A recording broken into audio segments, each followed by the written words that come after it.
मैं विकास विश्वकर्मा आप सबका वेलकम करता हूं हमारे इस यूट्यूब चैनल में जिसका नाम है Vikas study point VSP. So friends, इस वीडियो में हम बात करने वाले हैं 12th क्लास का हिस्ट्री जिसको इतिहास कहते हैं, जिसका चैप्टर नंबर 1 ईट मन के अस्थियां। ठीक है, आज से ये चीज चैप्टर आपका स्टार्ट हो जाएगा।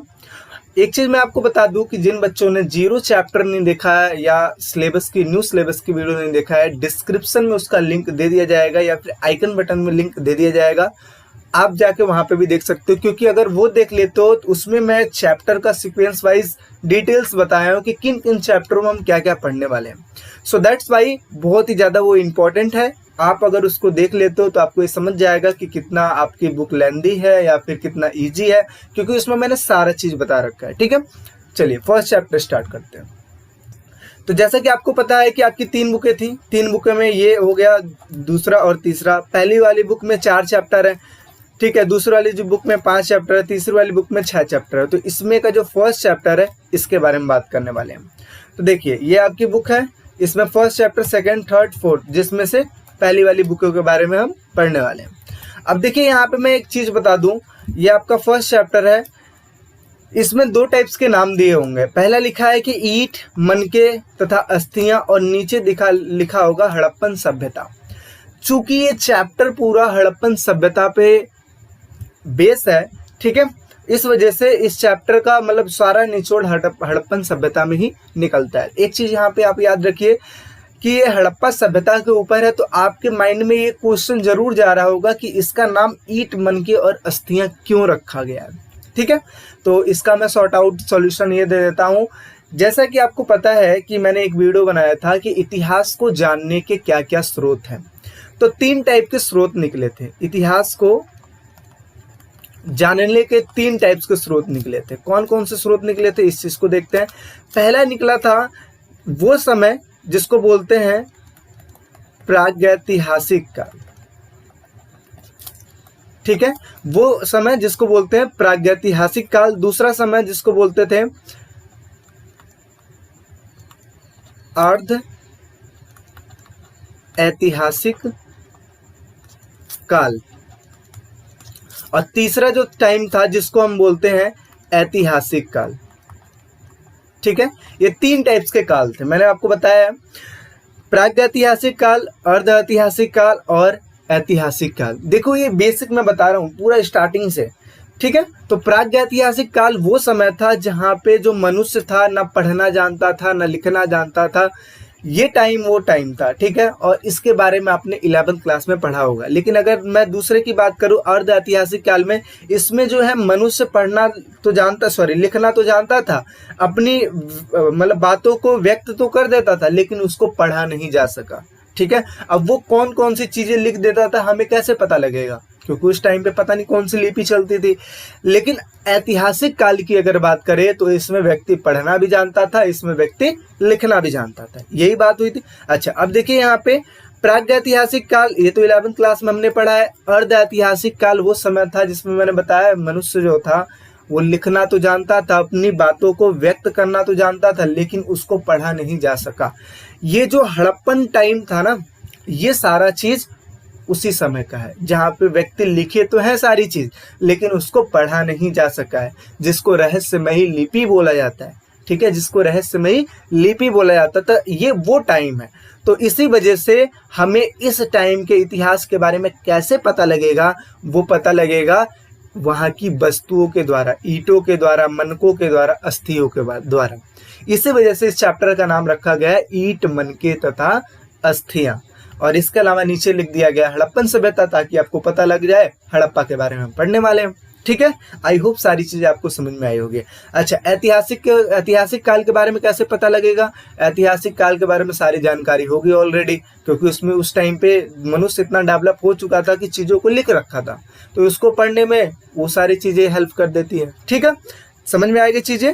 तो दूसरे यानी कि अर्ध ऐतिहासिक काल के बारे में हमें कैसे पता लगता है? वस्तुओं के द्वारा पता लगता है। ठीक है, और लिखी गई चीजों को थोड़ा बहुत मैच करके पढ़ने की कोशिश करते हैं, उससे भी हमें थोड़ी बहुत सहायता मिल जाती है। ठीक, चलिए आगे बढ़ते हैं।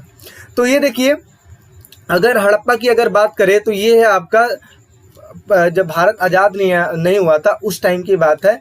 ठीक है, तो हड़प्पा की जो स्टार्टिंग में जो खोज मतलब स्टार्ट हुई थी 1921 में इसकी स्टार्ट कर दी गई थी। ठीक है, किसके नेतृत्व में की गई थी? नेतृत्व था इस टाइम पे जॉन मार्शल का। किसका? John Marshall. और किसने स्टार्ट किया था इस चीज को? दयाराम साहनी ने। दयाराम साहनी ने इसको स्टार्ट किया था। तो उस टाइम पे आप देखिए ये जो चीज है, ये जो ग्रीन कलर का आपको दिखाई दे रहा है, ये पूरा हड़प्पा में ही आता था। हड़प्पा में जहाँ पे मोहनजोदड़ो, ठीक है, मेहरगढ़ हो गया, लोथल हो गया, ये ऐसे ऐसे जगह थे जो काफी इंपॉर्टेंट है, जिसको आपको मैप में भी भरवाऊंगा मैं। तो अभी जस्ट ये देख लो कि ये जब 1921 में जब इसकी स्टार्टिंग हुई थी, खोज मतलब स्टार्टिंग हुई थी, तो उस टाइम पे ये पूरा ऐसा दिखाई देता था। ठीक, आगे देखिए, अगर अभी आप बात करें कि हड़प्पा की इस टाइम की अगर बात करें तो आप मैप में सर्च कर लीजिएगा, आपको वहां पे मिल जाएगा हड़प्पा। चलो मैं सर्च करके 1 मिनट दिखाई देता हूं आपको।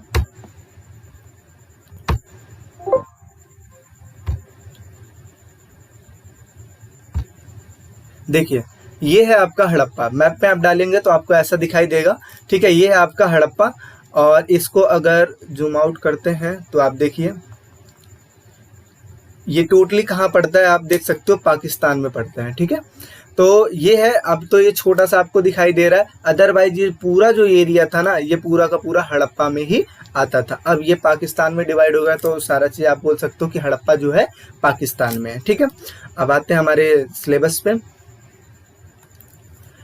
तो अब बात करते हैं इसकी स्टार्टिंग, यानी कि इसका आरंभ कब हुआ था। तो अगर हड़प्पा की बात करें आरंभ की, तो पहले ये माना जाता था कि जब हड़प्पा की खोज नहीं हुई थी तब माना जाता था कि वाकई में कुछ ऐसी सभ्यताएं हैं जो ज्यादा पुरानी, जैसे चीनी सभ्यता काफी पुरानी है। ठीक, ऐसा माना जाता था। लेकिन जब हड़प्पा में कई सारी वस्तुओं को मिलने मतलब स्टार्ट हो गया मिलना, 1921 में जब स्टार्ट हुआ खोज करना, तो उस टाइम पे बहुत सारी चीजें जब मिली तो पता लगा कि हड़प्पा सभ्यता ही काफी पुरानी सभ्यता है। तो यही लिखा है कि हड़प्पा सभ्यता से पहले भी कई संस्कृतियों का विकास हो चुका था, ऐसा माना जाता था। हड़प्पा सभ्यता से पहले कई सारी संस्कृतियों का विकास हो चुका था। अच्छा, ये संस्कृति अपनी विशिष्ट मृदभांड शैली से संबंधित थी। मृदभांड शैली का मतलब क्या होता है? मिट्टी के जो बर्तन होते हैं ना, उस चीज की शैली से ये प्रसिद्ध थी। इसके संदर्भ में हमें कृषि, पशुपालन और कृषि शिल्पकारी परिणाम भी मिले हैं। तो ये प्रमाण के तौर पे हमें क्या मिला है? कृषि, पशुपालन और कुछ शिल्पकारी प्रमाण मिले हैं। जैसे पशुओं के मतलब पशुपालन के बारे में हमें कैसे पता लगेगा? जाहिर सी बात, उसको हड्डियों से हमें पता लगेगा कि ये जानवर यहाँ पे बांधे जाते होंगे, या फिर शव वहीं पे मिले होंगे, या गौशाला टाइप में जो बनाया जाता है उससे हमें पता लगता होगा। कृषि के बारे में कैसे पता लगता है हमें? हथियार होंगे, उस टाइम के औजार हुआ करते होंगे और उपकरण हुआ करते हैं, इसके बारे में पता लगेगा। शिल्पकारी का कैसे पता लगेगा? जैसे मृदभांड हो गया, कई सारी चीजें जिसमें कलाकारी की जाती है, वो सारी चीज मिली होगी, इस वजह से पता लगता है। अच्छा, उस समय बस्तियां प्रायः छोटी थी, इनमें बड़े आकार की संरचनाएं तकरीबन न के बराबर थी, क्योंकि उस टाइम पे इतने टेक्नोलॉजी डेवलप नहीं थी। आज के टाइम पे हम देखते हैं बड़ी बड़ी इमारतें बना लेते हैं कई सारे पदार्थों के द्वारा। ठीक है, जैसे सीमेंट हो गया, सीमेंट ज्वाइंट करने के लिए हो गया, तो कई सारी इनके द्वारा हम अपनी बिल्डिंग तैयार कर लेते हैं। लेकिन पहले के टाइम पे इतना नहीं सुविधा थी, यानी कि उतना दिमाग नहीं था, तो इस वजह से क्या है कि बड़ी बड़ी संरचनाएं नहीं मिली हैं। कुछ स्थलों पर विस्तृत पैमाने पर इलाकों में जल के कारण अथवा अन्य स्थलों के त्याग दिए जाने के कारण ऐसा मालूम होता कि आरंभिक हड़प्पा और हड़प्पा सभ्यता के मध्य क्रम भंग था। देखो यहाँ पे ये चीज समझने वाली बात है। पहले हमने क्या बात किया? हड़प्पा सभ्यता से भी पहले कई सारी संस्कृतियों का विकास हो चुका था, हमने ये चीज बात किया। अब देखो यहाँ पे एक चीज बताया जा रहा है कि हड़प्पा की जो आरंभिक जो हम स्थिति देख रहे हैं ना अभी इस टाइम पे हड़प्पा के, ये और जो स्टार्टिंग यानी कि हड़प्पा का जब शुरुआत हुआ था, इसका टाइम पीरियड जो माना जाता है 2600 ईसा पूर्व से लेकर 1900 ईसा पूर्व के बीच में माना जाता है। ईसा पूर्व क्या बोला जाता है? बीसी बोला जाता है। ठीक है, तो ये चीज समझिए, 2600 ईसा पूर्व से लेकर 1900 ईसा पूर्व यानी कि पहले इसका विकास हुआ था। तो ये माना जाता है कि हड़प्पा का जब शुरुआत हुआ था ना, हड़प्पा का जब स्टार्टिंग हुआ था उसको लेकर और अभी टाइम पे जो हड़प्पा में दिख रही है, इसके जो बीच का जो टाइम था ना, इसके बीच का जो क्या क्या स्थिति थी, वो सब भंग हो चुकी है, खत्म हो चुकी है। इसी वजह से हमें हड़प्पा के बारे में मतलब एक्चुअल में जानकारी, बीच का जो मध्य क्रम है ना, उसके बारे में जानकारी नहीं मिला है। और इसी वजह से हम कंफ्यूज थे स्टार्टिंग में कि हड़प्पा का खोज मतलब हड़प्पा जो है पुरानी सभ्यता है कि जल्द की सभ्यता है। तो पता लगा कि हड़प्पा जो है बहुत पुरानी सभ्यता है, यानी कि इसका जो खोज हुआ था, ऐसे बुकों में लिखा है 2600 ईसा पूर्व से लेकर 1900 ईसा पूर्व, लेकिन इससे भी पहले का माना जाता है कि इससे पहले भी हड़प्पा सभ्यता में ऐसे ऐसे सारे लोग रहा करते होंगे। ठीक है ना, तो ये चीज़ है, तो इस चीज़ को समझिएगा, हड़प्पा सभ्यता काफ़ी पुरानी सभ्यता है। अब देखिए यहाँ पे हड़प्पा सभ्यता के बारे में मेन चीज़ मैं बता दूं, तो जैसा कि आपने मैप में देखा है हड़प्पा, ये सारा चीज़ हड़प्पा ही है। तो देखिए हड़प्पा जो सभ्यता थी, हड़प्पा सभ्यता सिंधु नदी के नाम से भी जानी जाती थी। हड़प्पा सभ्यता जो थी सिंधु नदी के नाम से जानी जाती थी, क्योंकि यहाँ पे जो था ना, इस हड़प्पा में सिंधु नदी बहा करती थी, सिंधु नदी बहा करती थी। इस वजह से हड़प्पा सभ्यता को सिंधु नदी के नाम से भी जाना जाता है। क्योंकि देखो लिखा है, क्योंकि यह सभ्यता सिंधु नदी घाटी में फैली हुई थी, इसलिए इसका नाम क्या पड़ जाता है, सिंधु सभ्यता या फिर हड़प्पा सभ्यता पड़ जाता है। अगर इसके खोज की बात करें तो इस सभ्यता के प्रमुख केंद्र के कौन थे, एक तो हड़प्पा हो गया, एक मोहनजोदड़ो। ये हड़प्पा हो गया और ये मोहनजोदड़ो हो गया। हड़प्पा की खोज 1921 में कौन किया था, दयाराम साहनी। इसके अलावा 1922 में कौन किया था, राखल दास बनर्जी ने किसकी, मोहनजोदड़ो की खोज। और किसके नेतृत्व में, जॉन मार्शल के नेतृत्व में। तो देखिए यहाँ पे 1 नंबर के क्वेश्चन में काफ़ी इंपॉर्टेंट है। पहला हड़प्पा के प्रमुख केंद्र, तो इसमें तो 2 इंपॉर्टेंट है सबसे ज़्यादा, हड़प्पा और मोहनजोदड़ो।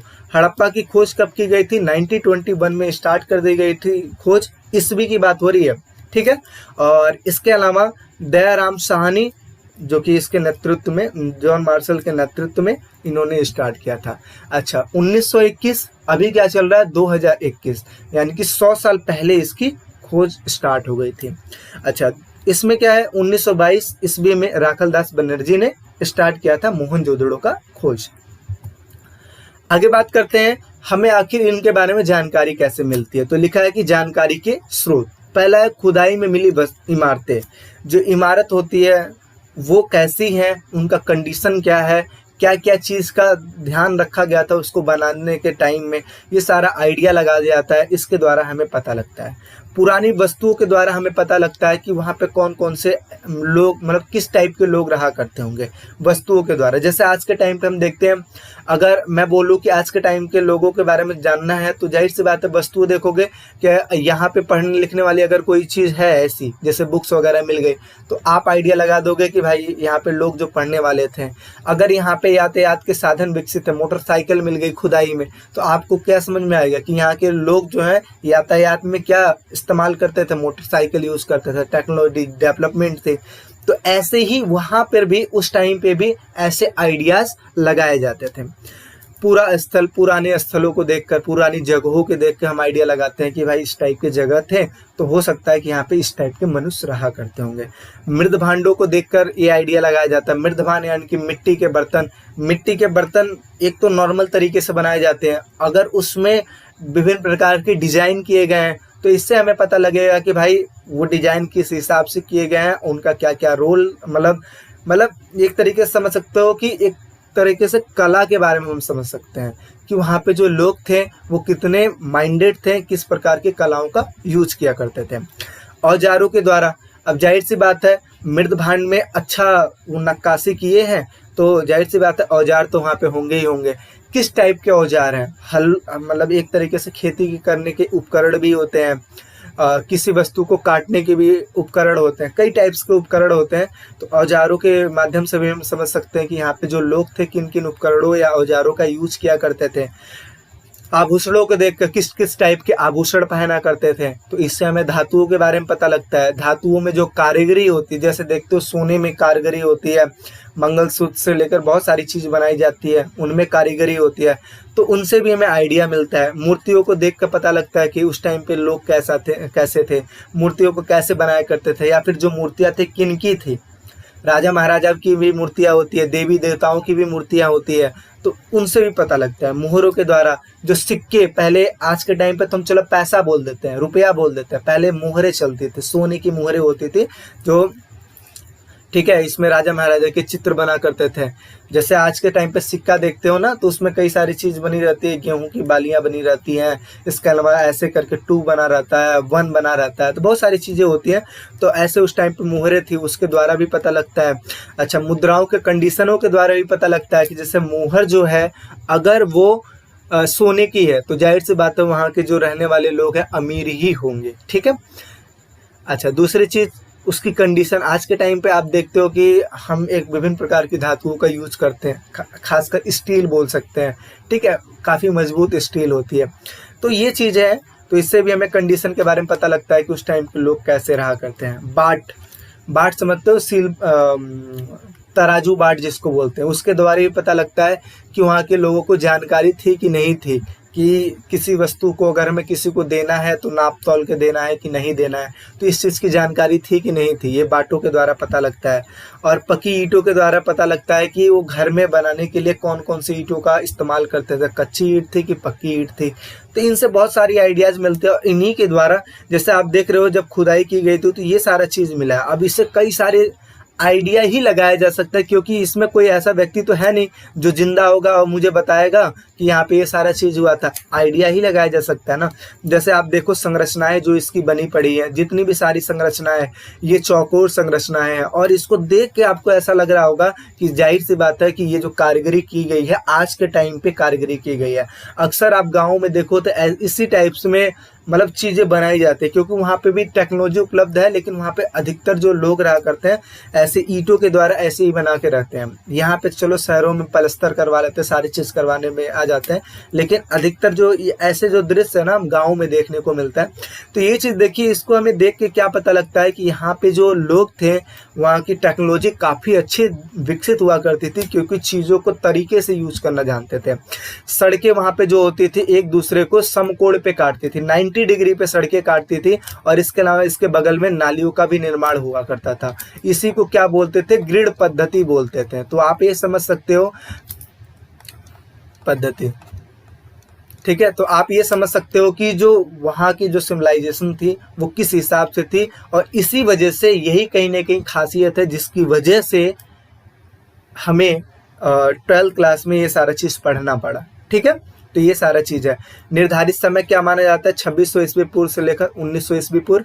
आई होप सारी चीज़ें समझ में आई होगी। नेक्स्ट बढ़ते हैं। अब देखिए, जैसा कि इसमें चित्रों के द्वारा पता लगता है, उस टाइम पे ये चित्र मिले हैं हमें, ठीक है। अभी इन चीज़ों से हमें क्या पता लगता है कि यहाँ पे एक बैल बना हुआ है, तो बैल बना हुआ है और जाहिर सी बात है इस पे ये देखो डिजाइनिंग की गई है। तो एक तरीके से आप समझ सकते हो कि इस पे ऐसी डिजाइनिंग, अब ऐसा तो है नहीं, बैलों में तो ऐसी डिजाइनिंग होती नहीं है। हो सकता है कि इस पे इस टाइप के कपड़े वगैरह रखे हों, यानी कि बैलों का यूज किया जाता हो बैलगाड़ी के रूप में, कई सारी चीज़ों के रूप में। यहाँ पे देखो कुछ लिखी हुई चीज़ें हैं। अब इस लिखी हुई चीज़ों को कोई पढ़ पाएगा क्या? नहीं पढ़ पाएगा। इसी वजह से इसको बोलते हैं कि ये वो सभ्यता थी जहाँ पे जो मनुष्य थे पढ़ना लिखना तो जानते थे, लेकिन लिखी हुई चीज़ों को लोग पढ़ नहीं पाते हैं। इसी वजह से इसको अर्ध ऐतिहासिक काल बोला जाता है, ठीक है। तो यहाँ पे ये सारी चीज़ देख सकते हो। अच्छा, आगे अगर यहाँ पे मोहनजोदड़ो में एक विशाल स्नानागार मिला है, तो आप ये देखो,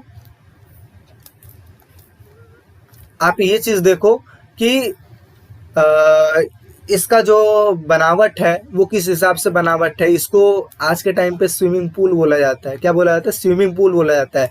लेकिन पहले के टाइम पे इसको जलाशय बोला जाता है, जहाँ पे नहाने यूज किया जाता है, ठीक है। तो आप ये इसको देख के आप क्या आइडिया लगा सकते हो कि ये क्या कोई ऐसी सभ्यता थी कि यहाँ पे मुझे ऐसा लग रहा है कि यहाँ पे जो सभ्यता थी वो काफ़ी विकसित सभ्यता थी। यहाँ के लोग ज़्यादा माइंडेड थे, क्योंकि इन चीज़ों को तरीकों से यूज कर रहे हैं। तरीके आज के टाइम पे हम जो तरीका यूज करते हैं, नालियाँ बनाते हैं, सड़कें बनाते हैं, घर बनाते हैं, ठीक है, जिस हिसाब से डिजाइन करते हैं, यहाँ पे भी देखो ये सारी चीज़ हमें दिखाई देने को मिल जाता है, ठीक है। तो ये चीज़ें आप देख सकते हो। जलाशय, अच्छा यहाँ पे देखियो नालियों की जो विकास है, नालियों को देख के आपको क्या आइडिया लग रहा है कि यहाँ पे जो नालियाँ हैं, नालियों को रखा गया, नालियों के ऊपर ढककर भी कई सारी चीज़ें रखी जाती है ताकि इसमें कचरा वगैरह ना जाए। ये गलियाँ बनाई जाती थी नालियों को निकलने के लिए, या फिर लोग भी इससे निकल सकते थे। ठीक है, चबूतरे बनाए जाते थे। इसके अलावा यहाँ पे देखो पुरोहित राजा की एक प्रतिमा मिली है, तो इसके द्वारा हमें पता लगता है कि हो सकता है कि यहाँ पे राजा का शासन रहा हो। ये मृदभांड टाइप में है, जहाँ पे ऐसे कई सारे वस्तुएं भी मिली हैं जो कि मिट्टी की भी बनी हो। ये देखो तांबे की वस्तुएं, ये दोनों तांबे की वस्तुएं है। अदरवाइज यहाँ पे ऐसे ही वस्तुएं मृदभांड भी मिले हैं, यानी कि मिट्टी के बर्तन भी मिले हैं, जिसको कंटेनर्स बोला जाता है। ठीक है, तो ये देखिए तांबे और कांसे के जो बर्तन मिले हैं, अधिकतर ये क्या हो जाते हैं कि रहते रहते काले पड़ जाते हैं अगर इसको साफ सफाई नहीं होती है तब।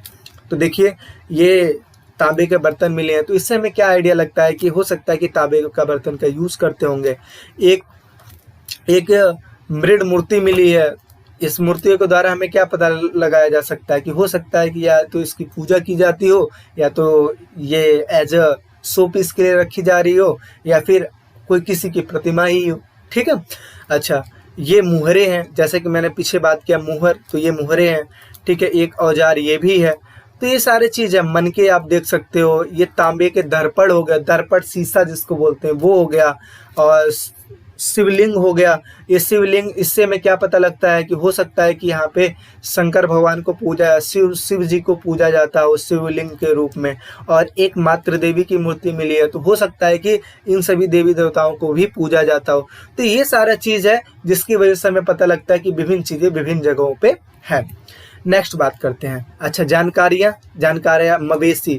मवेशी मतलब होता है पशुएं। पशुओं के बारे में कैसे जानकारी मिलती है, तो हो उनकी हड्डियों के द्वारा हमें जानकारी मिलती है। जैसे भेड़, बकरी, भैंस, जंगली सुअर, हिरन, घड़ियाल इत्यादि। अब इनकी हड्डियों से द्वारा हमें पता लगता है कि हो यहाँ पे इतने सारे जानवर होते होंगे। भोजन की बात करें तो अनाजों का यूज करते होंगे, मछलियों का यूज करते होंगे, मांस, फल इत्यादि चीज़ों का यूज करते होंगे। अनाज की बात करते हैं तो गेहूं, जौ, दाल, चना, तिल, बाजरा इत्यादि चीज़ें पाई गई हैं। ठीक है, इनके अंश पाए गए हैं। वस्त्रों की बात करें तो अधिकतर सूती वस्त्रों का भी इस्तेमाल किए जाते होंगे। धार्मिक जीवन की बात करें, शिव, पीपल, पशु, सूर्य, जल, मातृ देवी, जो हम पीछे जो देखे ना शिव जी का शिवलिंग देखे थे, मातृ देवी देखते थे। और बाकी जो चीज़ है ये तो पेड़ है, और ये पशु जानते हो जैसे गौ माता पूजी जाती हैं। सूर्य हो गए, जल हो गया, इन चीज़ों का पूजा किया जाता होगा।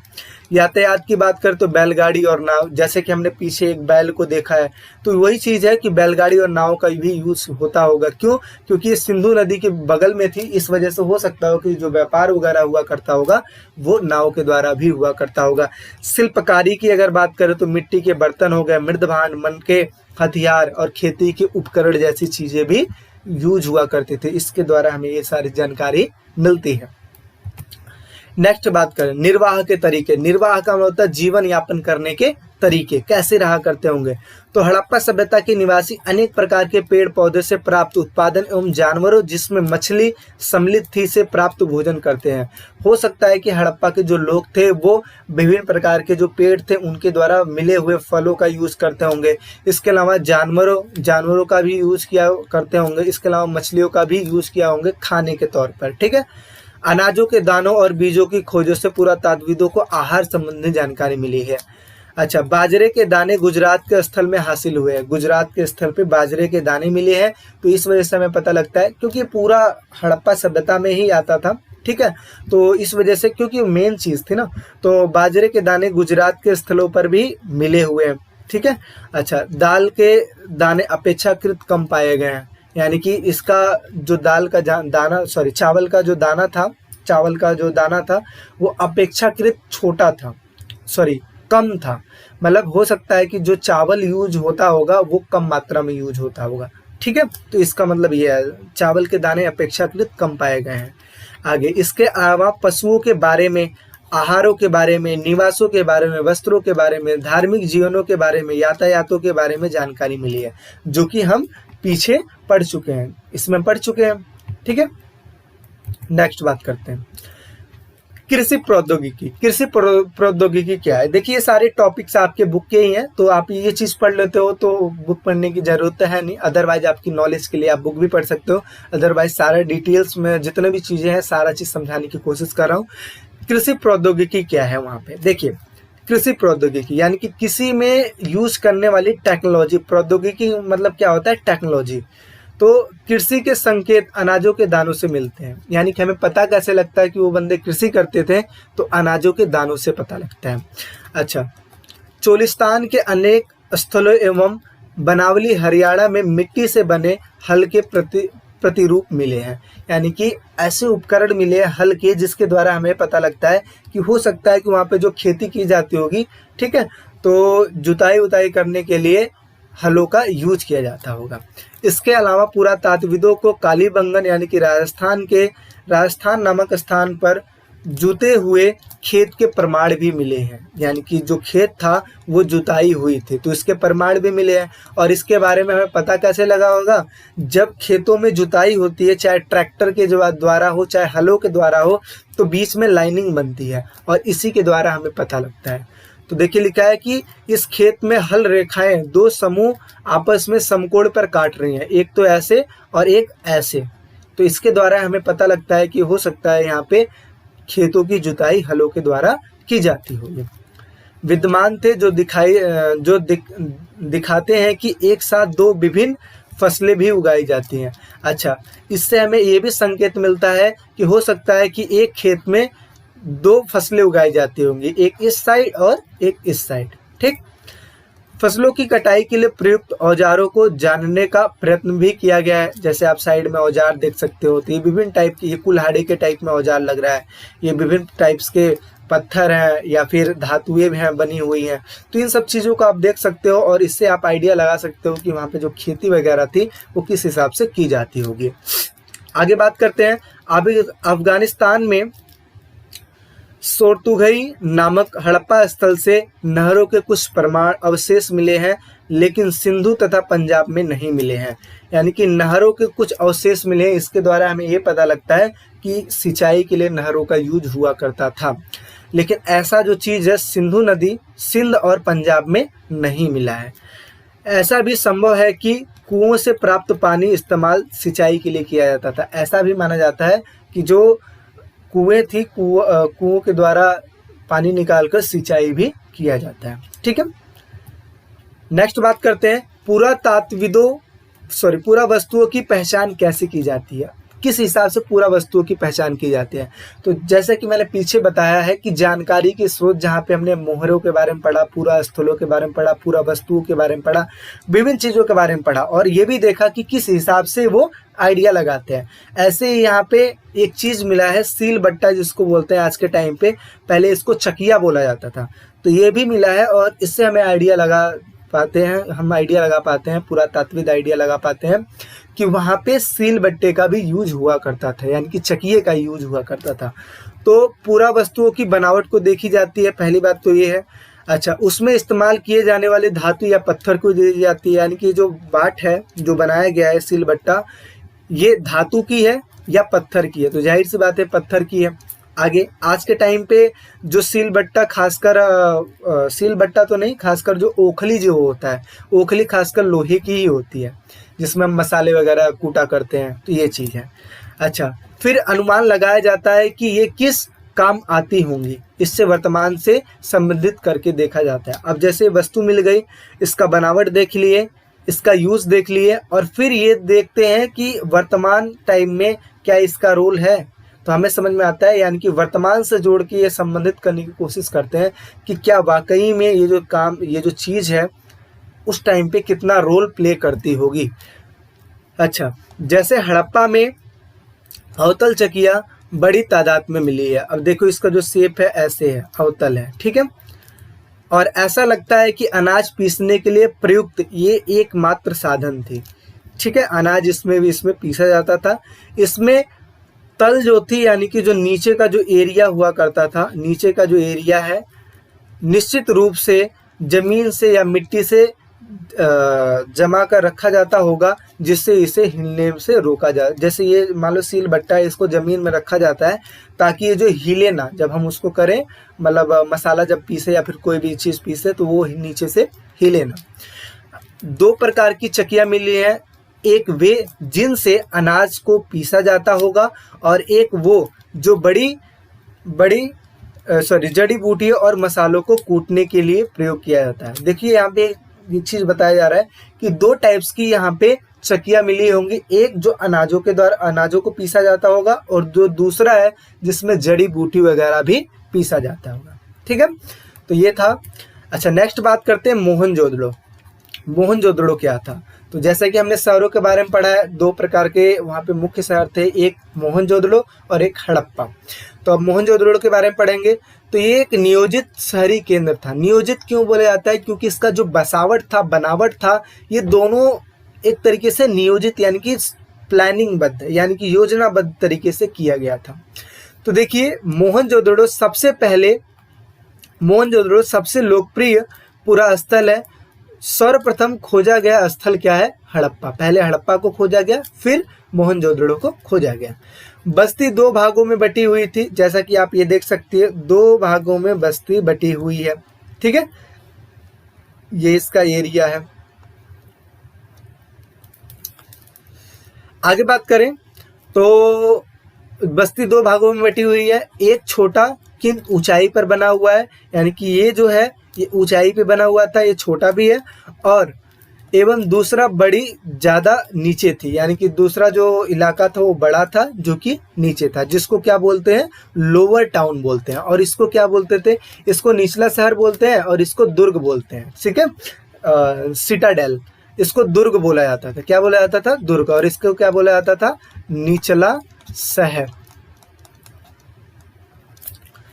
दुर्ग कच्ची ईंटों के चबूतरों पर बना हुआ था, यानी कि जो इसका मतलब जो बसावट था ये कच्ची ईंटों के चबूतरे पर किया गया था, जिसमें ये ऊंची थी। इस वजह से ये क्या थी? ये ऊंची थी, क्योंकि इसमें अधिकतर जो है कच्ची ईंटों का इस्तेमाल किया जाता था।